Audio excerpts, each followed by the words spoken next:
it's just really about what's happening around the elections. And if there's, anything else folks want to bring up, that's fine. If they know of other things other than what we're talking about, that would be great. Um, but overall, that's the effort. So we're hoping that an hour should be sufficient. But if we go a little longer, that's okay as well. Okay, so David Greenberg and I, a week ago, met with a whole bunch of folks from up and down the valley and also from Berkshire County to talk about what we're going to be doing around this election, depending on what happens. There is an organization, and you can look them up, called Protect the Results, which is basically Indivisible and some other folks um, who are kind of pulling together a national response. So while everything's local, there's going to be a national kind of trigger on it. Um, and so since that time, David, Susan Triolo, um, Kate Woolner, uh, Peter Garbus, and I have met to talk about what's going to happen in Greenfield. Um, and we're we've got some ideas of plans, but I'll talk about those in a second. But we're planning that there will be a response in Greenfield. The question is what it's going to look like, and we've got an idea on that. So basically, what we can talk about is what the trigger is that we expect to happen in regard to this, what where we are in that process, and what we see coming up. David, is there anything else I should be pulling together here? No, that sounds pretty good. We have another meeting of this larger group later this evening, and we'll have more information then. There's already an event planned for Pittsfield, probably Northampton, and Springfield, I believe, too. Right. So let me let me just kind of go through the overall kind of umbrella that protect excuse me, that protect the results is uh, is creating. And Sarah Steinberg was actually also in that meeting, in the large meeting that we were at. Um, okay, so what's happening is that on November 4th or after, there will be sometime around 8 o'clock in the morning a decision to trigger the event on that day, providing that one of two things happen. Trump claims victory before all the votes are counted, or Biden wins and Trump refuses to concede. So we're looking at those two as triggering, but the determination that either one or both of those has actually happened will come from folks who provide a national kind of perspective on this whole thing. We are planning, when that happens, when we get the trigger, we will let everyone know that it's happening. It will happen. The event will happen here at 4 o'clock on Greenfield Common. There has been discussion in the larger group that there would only be an event in Springfield, and people would try to get everyone to come to Springfield. And after a lot of discussion in the local group, we decided that that didn't make sense. That using the Women's March as an example of how things kind of progress, that there can be a lot of people here and a lot of people in Northampton and a lot of people in Springfield, and and there will be also folks. There's already plans in Pittsfield. So that's what we're looking at. In terms of our perspective on it, what we've been talking about is having materials for sign making on the common. Um, and what we're thinking about is making sure that this isn't just about, oh, yes, count the votes, or, no coup or whatever, but rather that we also want to talk about the things that we want. So Medicare for all, um, no more wars, tax the rich, that kind of thing. So whatever we've had as our um, perspective on this, that's what we want to make sure is out there. And what we're thinking about is something where everybody would be 6 feet apart. We might even have folks hold rope or string or ribbons between them with the sign on the rope or string or ribbons in between people, and go around the common and then also down as many streets as we can off of the common. So basically all the streets as they come into the intersection there, with the idea that we want to be as visible as possible. We decided that we wanted to do 4 o'clock because by 5 o'clock it's starting to get pretty dark, and since we're going to daylight savings time on Saturday night, it will be darker. Um, so we're doing our best. As a matter of fact, Peter Garbus immediately contacted the folks at the National Protect the Results, and they went, "Oh yeah, that's a good idea." So so we got our opportunity to have our place in the sun. Um, so that's pretty much the deal.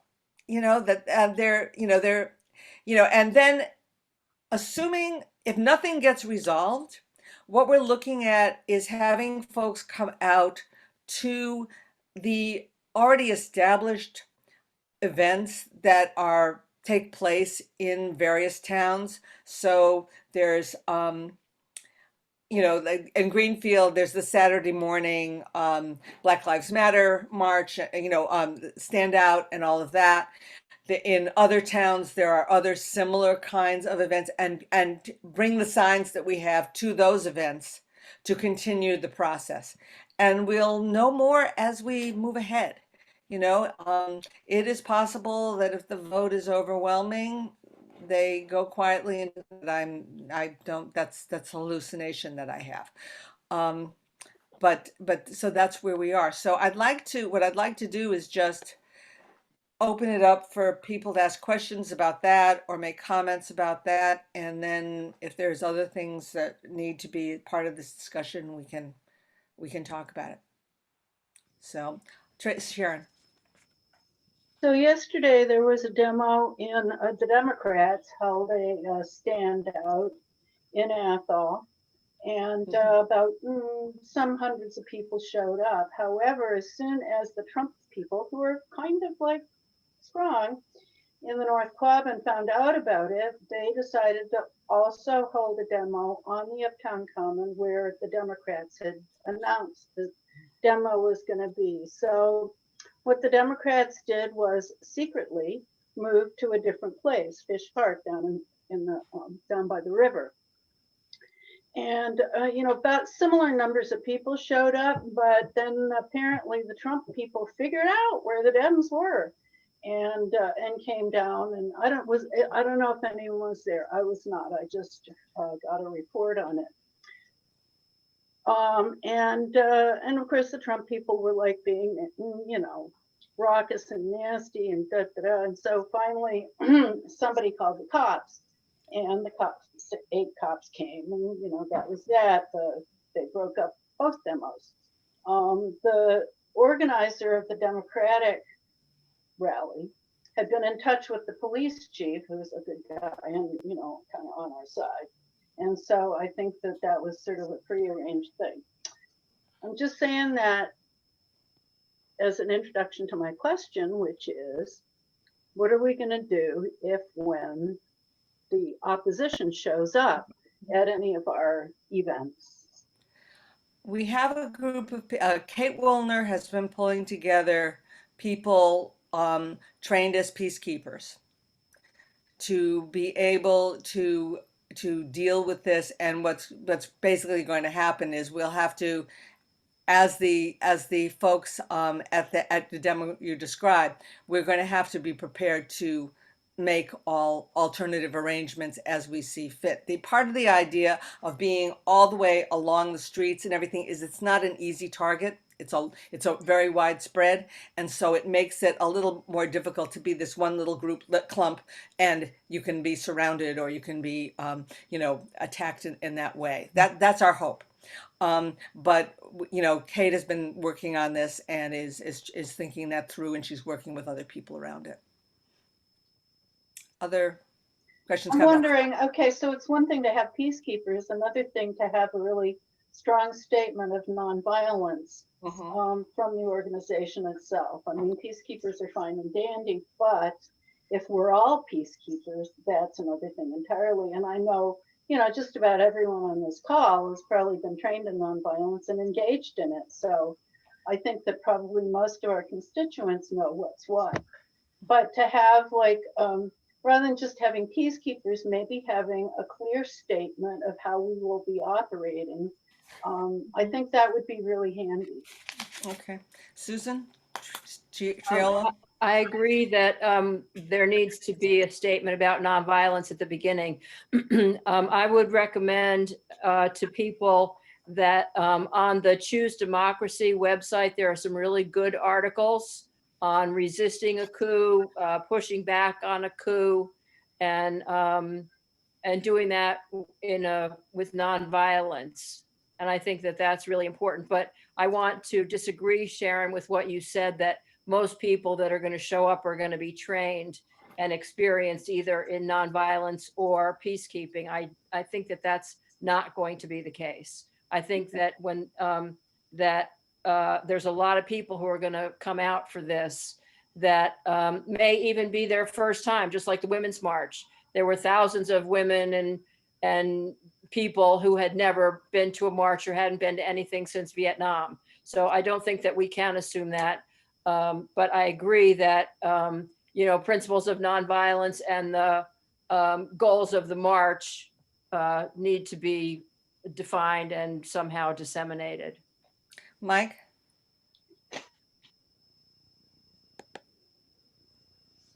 Okay, I'm just unmuted. I was going to say something else about the triggers, and questioned about that, but I think I now have to speak about this. I don't think that's a reasonable assumption for us to make. We may want to deal with the fact that we may have to have more than one demonstration, because I'm not sure everyone who would want to come out to this is committed to the principles of nonviolence. I would not want to say only those who are committed to nonviolence can show their opposition to Trump in this kind of a situation. Gail? What's our relationship to the Greenfield Police, and could we alert them as to what we might be planning with a heads up so that they could have some advanced plans of their own? We have not yet been in contact with them. That has not been an organizational decision to do that. Basically, as long as we allow people to move along the sidewalks, they're not, they're going to allow us to be there. But I think the question of whether we let them know that this is going to happen or not is something we certainly need to talk about. Other, Sharon? Yeah. So there's a continuum of how we move forward with nonviolent direct action, or include nonviolence in the actions we take. One of them I think that's really important is to and actually going back to what Susan Triola was saying about the Choose Democracy work. One of the things we want to do, and they make this point in the Choose Democracy training, is to ensure that we gather together allies who would not necessarily be our normal allies. And I would like to make the point that Robbie Haig, who I've known for 25 years, would be a good ally to have.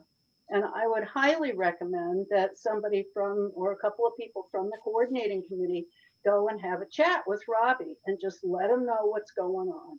Well, who is that? I think that's important. It's the chief of police of Greenfield. Oh, I'm sorry. Yeah, he's the chief of police of Greenfield. I mean, I've worked with him for years when he was over in Orange. He's a good guy, and we need all the allies we can get. Other thoughts? Okay, Penny? Penny, you're I'm out, gonna not, you're jump in if on. I Okay, could, yeah, because I have a Mike is bad Cheryl, connection. you're unmuted. next. Is there any chance that any of the theatrical groups in the county have been notified as to this concept? Because people who might be not understand and not cooperate with the traditional nonviolent presentation might be very useful if they had a theatrical group that could organize, say, a moving theatrical thing, which generally speaking, I think theater is less likely to be attacked in the first place. What the Trumpers like to think of themselves as doing is owning the libs. And a theatrical group which is acting out a political theme doesn't look the same. It might be safer to have something, some place, something going on. There were some young people doing acrobatic moves in the middle of the center of the traffic light during the Black Lives Matter demo that I went to. Mike and I went to this last summer, and I think that something, not necessarily that, but something theatrical would pull more of the people who might not feel comfortable with what you're talking about. And they also might be safer, Okay. because I personally don't trust that the Trumpers aren't going to come ready for violence. Cheryl is next. Thank you. I have a very poor connection, so I'll try to be quick. I do think, again, I totally agree. We need to say we're going to be nonviolent. There's some people choose not to act that way. Hopefully the peacekeepers will help and de-escalate. But I want to make the point that I'm getting from choosedemocracy.us, in case other people have referenced that they say this isn't about our issues, it's about saving democracy, literally. And in that effort, what we need to be doing is appealing to the center. We're not like trying to sign up people for Medicare for all. We're trying to get people who are in the center to say no to a coup, because not everyone's going to go in the streets like we are, but they'll see us there, and they need to know that we're the side they want to be on. So I hope that we can minimize the amount of messaging that we put out there. This is about saving democracy, such as it is. Thank you. Bird? So this is a different point, just that we should, we're doing all this planning for this event potentially on the 4th, but we should also be thinking that we might have to be in the streets for an extended period of time or repeated times. So having a really good, tight, strong, broad coordinating committee is really important, because there may need to be quick decisions made in the days subsequent to the 4th. Emily?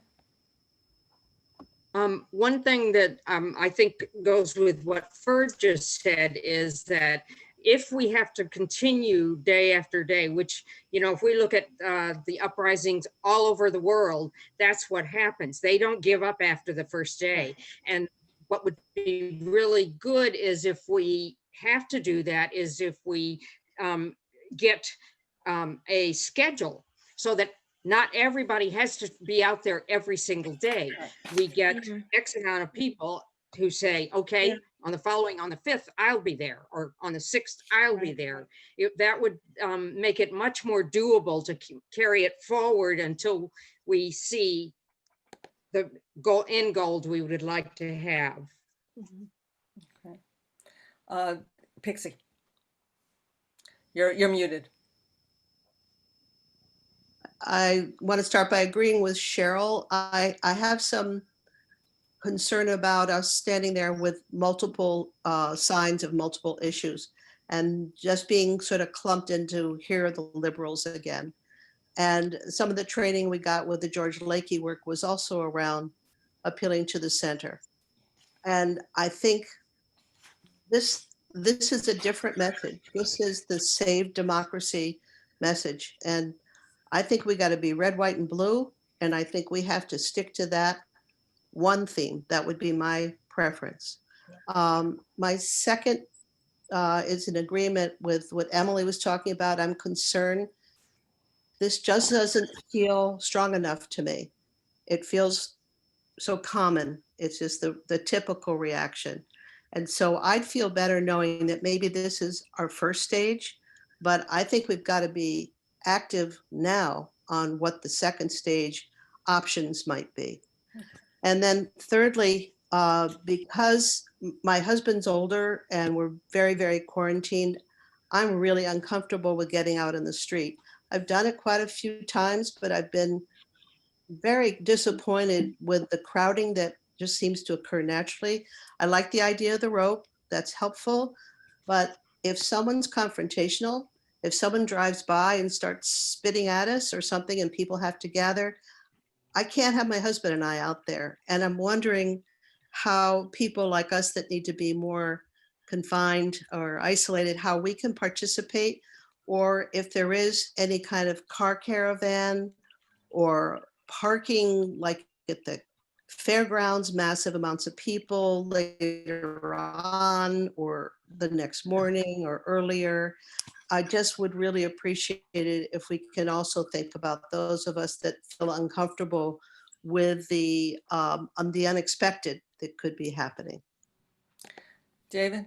Yeah, I tend to think, we do want to have this as big a demonstration as possible. And that does mean involving people on the center. But I don't think involving people in the center means that we hide what we believe in.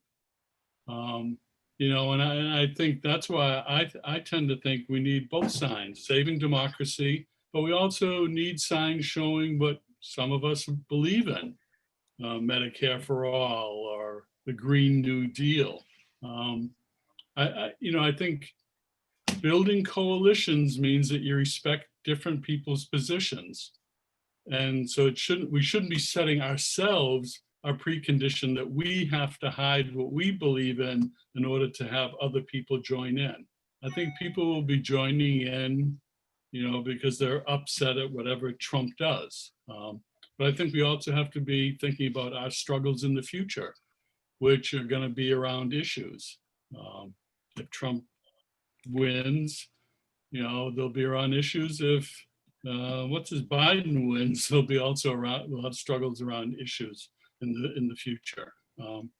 I think one thing people could do is, if people don't want to be out, they could be in cars driving around the common, honking and beeping. I tend to think we're going to have to make a lot of this up as we go along, and depending on what the situation is, we're going to have to be thinking on our feet what's going to happen in the next following days. It's sort of hard to script all that stuff out. Edie? I just want to piggyback some really great ideas that have already been stated and agreed to them. One is, I think, performance art in the streets for the first big entree into the action is a superb idea. Maybe we can engage Lava Center, and they may be able to contact some people who are very good at that. where they just go out and they performing does in many ways disengage violence. People become an audience and engage a little differently. So that's great. Number two, I think the idea of thinking about it probably being in the long haul in some way and preparing for that is an excellent idea as well. I would also ask the question of what kind of contact we have with media and the networking throughout the valley so that our Greenfield effort is combined with the Northampton effort and the Hilltown effort and the Holyoke effort and the Springfield effort. So they see the whole, I'm not quite sure how we do that, but I know we have a lot of contacts with various media to make that happen. So I want to be sure to throw that point in as well. I should say there is a media committee of the larger group of the valley-wide group, and we'll be hearing from them tonight. So we'll have an idea of what's happening. Sarah? Hi, I was wondering, has anyone talked to Brianna Arsenault or any of the organizers of the Black Lives Matter March that happened in Springfield? Because I feel like there were people that put that together and the turnout was so big and people really worked together, like experienced organizers with people that were just incredibly moved by the George Floyd killing, and they came together with different amounts of experience and made such an incredible event in Greenfield, the likes of which I've never seen. And so I just wonder if anyone has talked to them about this event as well. Yes, yes. There Great. yes. Doug? Another thing that people who are not comfortable being out on the streets can do is be contacting senators, contacting everybody you can to make sure that there's a push and pressure on the Democrats, if we're talking about Biden or if Trump claiming whatever, to not fold, to not give in and not simply say, well, oh, well, too bad. So, I mean, I think this is all about getting attention and making noise, and there are a lot of different ways to do that. So thinking about contacting both, I mean, our local politicians are, but then there are senators and representatives, there are people in other states, contacting whoever you can to urge them to stay strong is another way to participate in this. Other comments? Susan T. I wanted to support the idea of theatrical. I wanted to support the idea of a theatrical something. I think that's a great idea. I was talking with various people over the last week, and one suggestion was to actually not wait for the election, but to start doing stuff with the approval of Amy Coney Barrett. Suggestion. I agree. A variety of things for people who don't want to be out: car, caravan, phone banking, letter writing. All of that stuff is important. And we have been already talking about what I'm referring to as rolling standouts. And I've been collecting information about where they exist right now. What I have is Coleraine, Greenfield, Sunderland, Gill, Northampton, Shelburne Falls. If anybody has any other contacts, you can let me know. But we're planning on, because it can't be a one-day event. It's going to take, just like we've seen in other parts of the world, it's going to take a lot of pressure if Trump or when Trump steals the election. Dolores? Dolores, you're muted. Okay, sorry.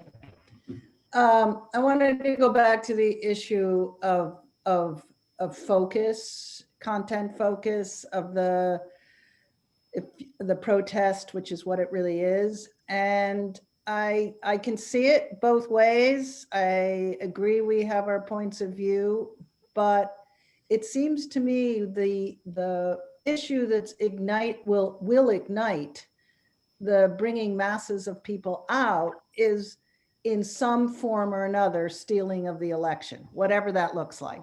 We don't know. And we may not have clarity of how it's going to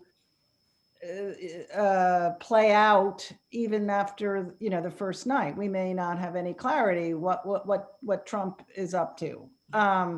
So I feel that while I agree with the point of view that we have, we stand for certain things and we should express it, I also just want to weigh in and say, I think what this is about is not stealing an election.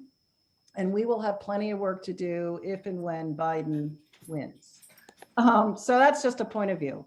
And I think we really should discuss that because I think it has a lot to do with the messaging. And the other thing that other people have raised, but I'm wondering how we, because it will be multiple days, how we all communicate effectively and efficiently. So how that's really going to work. And it seems to me ours is a regional effort. We're part of something in the region.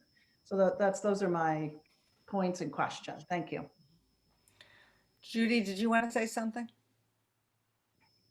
Just that I agree that even though I'm an issues person, that I think that the focus should be on the issue of democracy and stealing the election, opposing Trump and opposing a coup. When you look at other countries, like when you look at like Venezuela, when they tried to steal the election there, everybody turns out in the street for democracy. And same in other countries, they turn out for democracy and stay there. So I'm agreeing with that point of view. Becca. I've been listening to this and I'm hearing a lot of languaging, which is so typical of us, of fighting against something. And I like what Judy's just said about having the focus be what we're for, as being much more powerful than and much more attractive to a broader bunch of people than having it to be something that's yet again another thing that us liberals are against.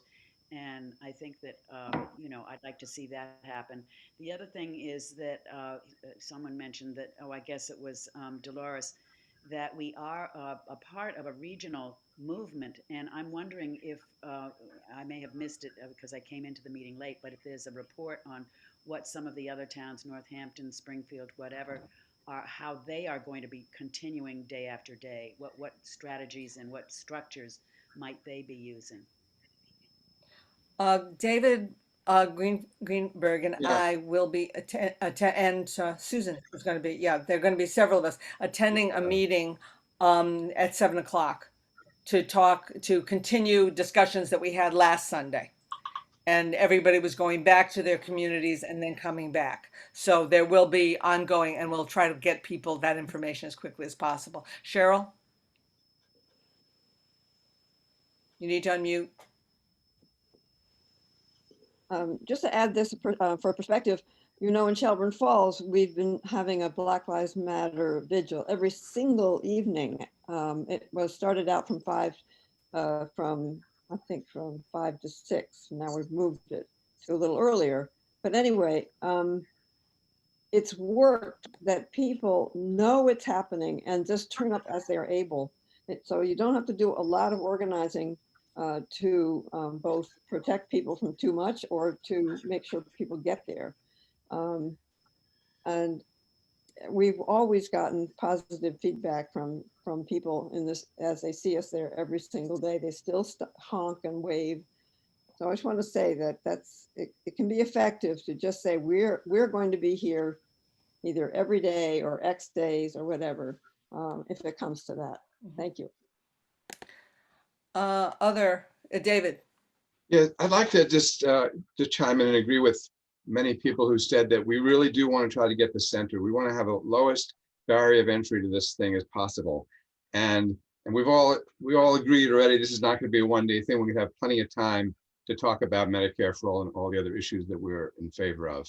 But I think initially it makes a lot of sense to try to have this be about saving what little democracy we have left. And I think that's what will draw people into the streets. I also think the idea of having theater art and theater and that stuff would be great.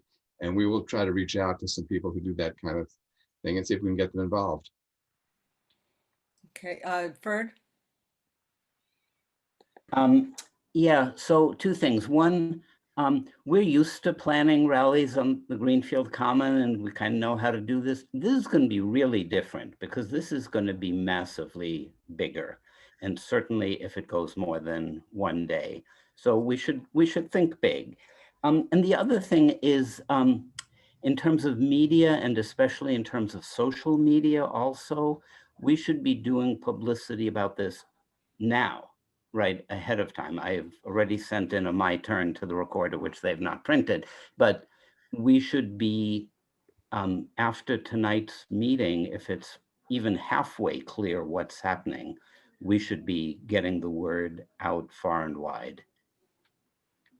Anyone else? Doug? Just to that point, I'm writing a letter to the recorder tonight. So that'll be one step, but many letters is better than one letter. Mhm. So Sharon? Do we, is it possible for the coordinating committee or those of you who are on the front lines of doing this work to put together a little blurb that, for example, you know, I can send out to folks in the North Quadrant? That would be really handy. And, you know, just so one full swoop. As soon as we have something that's clear, because for instance, when we left the Sunday meeting last week, it was there's going to be only a rally in Springfield. And the Franklin County folks met and said, this is not going to work for us. So as soon as we have that all clear and we're all coordinated, which I hope will happen tonight, we can then start getting stuff out to people. Excellent. So you'll maybe post it to both the website, but also, I don't always go to the website. The discuss group, FCCPR discuss group is just dandy. I love it. Okay. Anyway, that would be a place We'll get it out on as many different platforms as we Post it in can. multiple places. Okay, Mike? I want to go back to what I first wanted to talk about, which was the trigger events. There's a principle of conflict, which is not to make your plans based on what you think the opponent's intentions are, but capabilities instead. And it looks like the trigger events are, you know, obviously if Trump claims victory and he hasn't won, that's a clear trigger. Refusing, simply not conceding is a little bit less clear. I mean, if he's in a position where he's, so to speak, in a position, you know, forced to say something, that's different. But he doesn't have to say anything, for example. You know, he's not required to concede as long as he doesn't claim victory.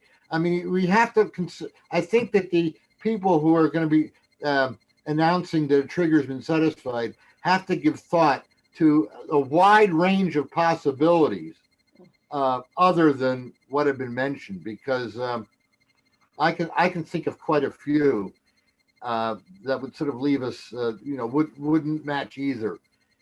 So I'm sort of, you know, worried about that. I mean, Trump does not seem to have patience and intelligence and this sort of thing, but I could think of a number of things that he could do in that situation. You know, that other than those two things. Yeah, I'm sure that, you know, unfortunately, we're not going to have control over that. I do think that we can talk to some of our regional people who will get stuff back to folks in, you know, in the national, but I don't know exactly what their projection is right now on that. We'll see if we can find out more. Other people, anybody, Gail? I just wanted to second the earlier remark that the whatever the banners are or the message is not a negative one.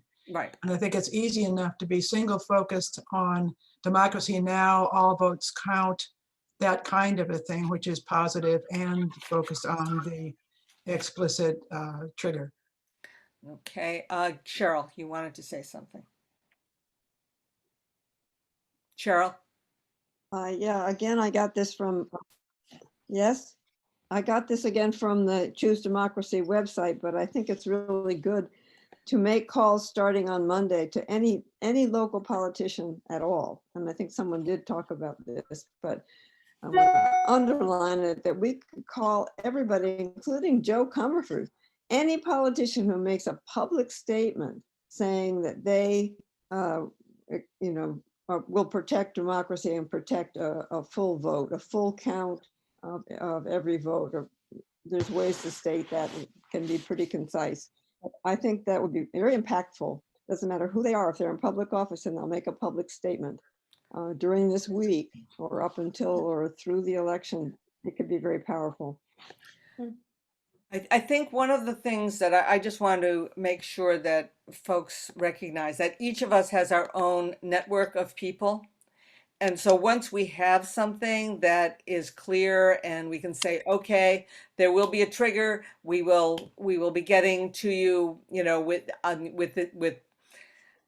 8 hours, 4 hours, whatever it is, amount of notice, that we want all of you to use your own personal networks to be able to get that word out, so that it's not simply a case of, oh, if it's not on the Facebook page, it doesn't exist. So we're going to be looking for people to do that and to do it with some energy. Are there other comments? Emily, Joe, after you. Okay. In Emily? connection, I think it was Cheryl, with the idea of our representatives. Most of them will be probably here, from Jim McGovern to Paul Marks, in Franklin County or whatever counties are going to be involved. And I think it would be, really wonderful to ask, to tell them what we're planning and to ask if there's any chance that this has to happen, that they would come and be there. Because Jim McGovern has been incredible as far as responding when we've been dealing with Venezuela, as well as other things, as well as Paul Marks. And Natalie Blass, and the list goes on. Joe Comerford would probably come. I've got Joe Levine, but I know it's not Joe that's asking. You need to unmute.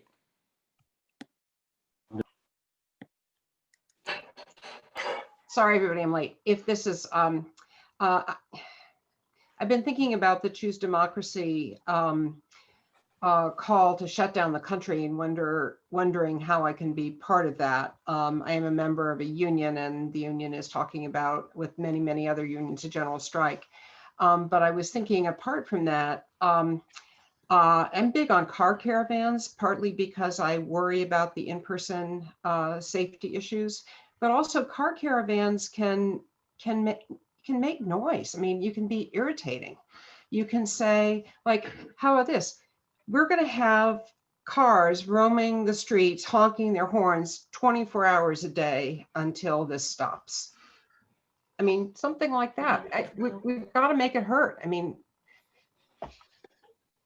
that's all. No, thanks. It's good. We'll be bringing all this stuff to the meeting tonight. So, folks, more ideas, the better.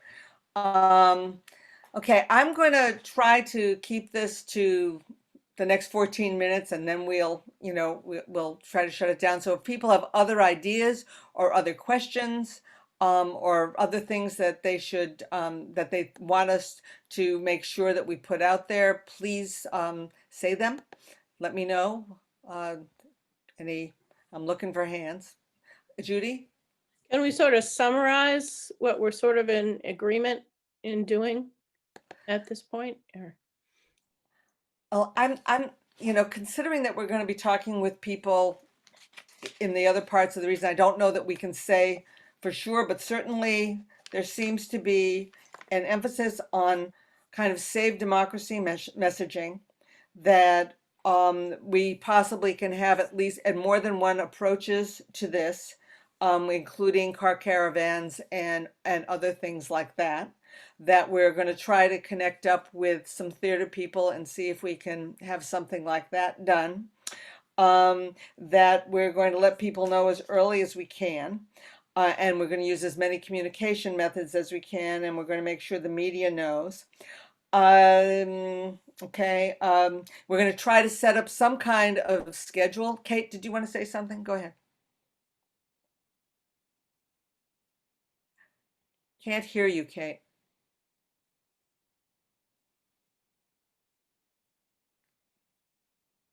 I think I was hearing kind of a consensus about nonviolence. Oh, I absolutely. might not be right, but I didn't hear you mention that. And Okay. I feel like if that's what we're doing, it's Right. important to make Right. that clear. Okay, that was understood on my part, but it's important to say. Yeah, and I think that's important to communicate to the police chief, since as Sharon says, he's somebody that we can talk to. I mean, we know they're not on our side, but we know that we can have an open line of communication and say that we're adhering to principles of nonviolence in our demonstrations. Other people. I'm trying to keep, oh, Emily? You're not me. Okay, go. I think a really important aspect of a large crowd gathering is what we learned from Occupy when that whole thing was going on, was things like mic check, which could get everybody to quiet down and listen, and then the message could be repeated to those that were far away, because it would be a reverberating thing. So something along that line, you know, if we could take from what happened in the early years of 2011 to organize. Thank you. Other people, anybody? I'm looking for hands and I'm doing two screens, so please excuse me. Kate? I just, as I was listening to Emily, I'm trying to image what is going to be happening. Like, even are we all lined up on the streets? Because I think a lot of people would show up depending what's happening. And if they're up and down Federal and Bank Row and everything, are we making a lot of noise? Or are we standing there with our signs kind of quietly? You know, all of a sudden I got this, it's not a rally. I'm not sure that we're going to have speakers, but when you started saying about the mic check, I think if you're doing mic check, you need a few people that have a mic, and we need sound systems and things like that. And somehow I wasn't quite imaging that. I'm not sure. Emily?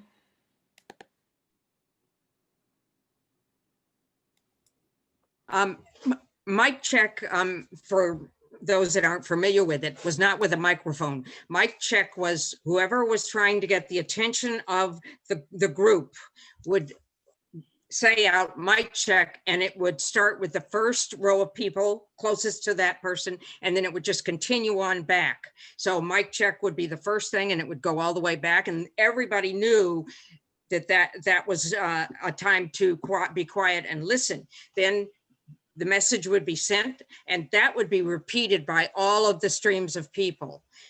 So it's not that you need, you know, that's one of the wonderful things about Occupy. They figured out how to do this on an ongoing basis, even in Chattanooga, because I was in the South when this happened. And I was part of the Chattanooga Occupy group that actually set up tents, and they were there day after day after day, and they had to figure out where they could actually set those tents up, that the town could not come in and say, no, you can't do that. So they were there for 143 days, you know, amazing. So I think we can learn from the past. Becca? Do we have a statement or a consensus as to what the result is that we want to accomplish? Count every vote. Well, is that the focus? Is that, I mean, is that going to be the main message? I think the result that we're looking for should be our main message. I guess that's what I'm trying to say.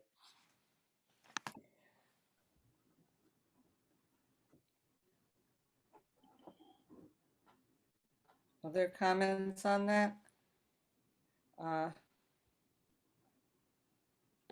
I think one of the things that we need to continue to talk to people about is that this isn't going to be an election where we know on election night who won. We may not know for a week. We may not know for a few weeks because many of the states are not allowing the mail-in ballots to be counted until the election day. And if there's millions of them, which we know there already are, our state allows them to be begin to be processed, but a lot of the states are not allowing that. So it's not going to be an election day. It's going to be an election week or weeks. And so we have to talk about counting every vote, accounting for every vote. David? I agree with that, but I think we also have to think about the situation. What if there is massive voter suppression? And especially in some of these southern states, even though there's a lot of people voting early. So I think it's not just a matter of saying count every vote. There may be situations where people couldn't vote. And then might be saying is that the election doesn't count, or Trump is in there illegally if he relied on massive voter suppression. I think that, to me, that's one of those things we sort of play by ear as the election events unfold. But I worry about that too, that just saying make every vote count. If there is massive voter fraud, if you have, say, some states follow Trump's advice and refuse to count any ballots that come in, after the election, even if they were postmarked ahead of it. So I think we got to be a little flexible. Our end result really is we want Trump out of there. Kate? I had a question. I heard that the Supreme Court said to Pennsylvania that they can't count any votes after 3 days, even if they were postmarked before the election day. Is that right? No, they didn't. Actually, the opposite was said, that they are allowing votes to be counted up to 3 days after the election, as long as they were postmarked on the day of the election. Right. But no more than 3 days. No more That's than, what I was yeah, hearing. no more than 3 days. But the Republicans were asking that they not be allowed the 3 days. So the state law had said 3 days. That's what the state law had said, and so they were fighting against that state law. Ferd. Yeah, just to repeat that out of tonight's meeting, I'm hoping there can be a really clear statement and that it can go into a press release and that we can get all that out, and that hopefully we have some people who can do social media really well. Anyone else? We've got about 5 minutes.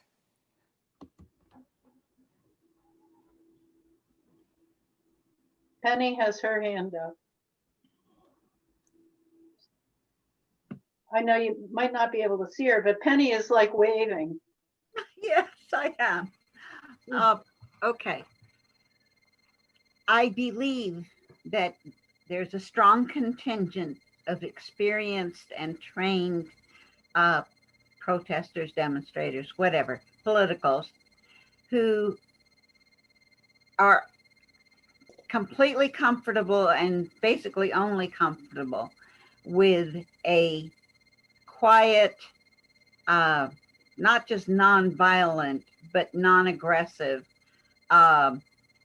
method of presentation of signage and so on. And the reason that I suggested theater is that theater could be one of the things that could be being done, and it doesn't have to be right there at the Common. It could be over in front of the library. It could be down at the park at Miles Street. It could travel. there's also the possibility of people with banners parading. And so it doesn't have to be one kind of political expression. And let's not be rigid. That's all. Okay, okay, yeah, absolutely. Other comments? We've got about 3 minutes. I think we've certainly got a lot of things to bring to this meeting. Thank you for this, Susan. Yeah, And coordinating committee. thanks. Okay, I think if no one else has anything that they want to add, we'll close this up. We'll get back to you all and to everyone else as quickly as we can. And we'll move this ahead. Sarah will be at that. Sarah, you going to be at that meeting as well tonight? Yes, yes. Okay.